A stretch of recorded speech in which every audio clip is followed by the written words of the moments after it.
Federal health agencies are hitting pause on the Johnson & Johnson vaccine, dealing a blow to the country's vaccination campaign. There's still so much more to be understood about what's going on. 6 cases of a rare and dangerous blood clot have been found in women who received the single-dose shot.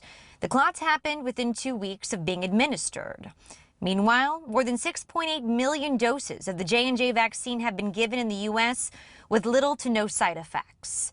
A doctor at Cone Health says it's important to keep everything in perspective. This is a rare event, 1 in a million. The risk of getting COVID and a complication of COVID, it's much higher than that. The pause is a safety precaution, allowing the FDA and CDC to investigate the clotting.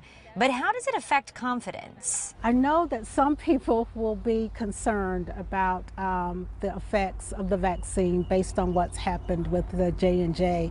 But when you look at the number of people who have received the vaccine, the Pfizer and the Moderna, the side effects are minimalized. Cheryl Harry's church has been instrumental in educating her congregation about the virus and vaccine.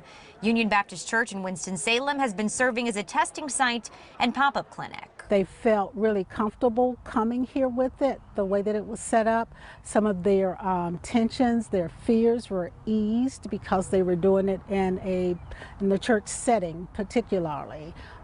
Which of course the role that the church plays in the African American community. She doesn't want that to change. Doctors say there's not the same concerns with Pfizer or Moderna, which both use different techniques to build immunity. They say the risk reward of the vaccine is clear. It's protected millions and prevented deaths.